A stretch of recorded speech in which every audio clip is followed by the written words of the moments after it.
伫咧古早在地庙是就是咱的文化中心，来看嘉义中部49庄保安宫，到今呢已经有308年的历史咯。庙方最近发现讲，较早因为地动害起的门条顶悬呢，有刻甲台南昆新大天府共款的对联，所以因庙内就成立着这少年工作队，希望透过因的研究甲调查，互地方信仰的历史文化会当完整保留落来。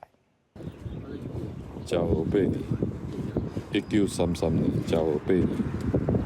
为较早相片的资料，研究门条刻的对联，嘉义县中部49庄保安宫，意外发现讲较早庙正门的对联，甲南昆新大天府的对联相像。为着要来了解这当中的原因甲历史，庙方有拿找资料、问耆老，搁找少年人做伙参与研究，希望延续这在地历史。伊伫日据时代是唯一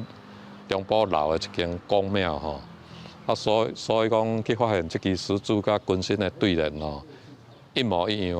这值得去研究探讨了我们去把它文字化，或者说我们到时候也会在那个柱子旁边去做一些立牌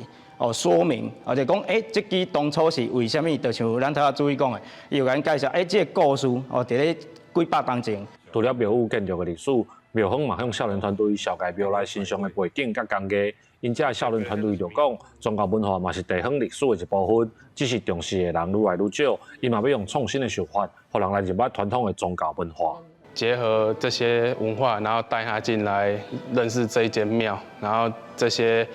文化历史也介绍300多年来这些文化，然后一些事情。起伫1717年的49庄保安宫是嘉义地区王爷信仰的中心之一。庙内到今，阁保留着为清朝留落来文物。庙方表示，公庙除了是信仰中心，嘛应该爱有传承地方历史的责任，希望透过少年人的创意，和传统的宗教文化有进步。记者林慧婷，嘉义报道。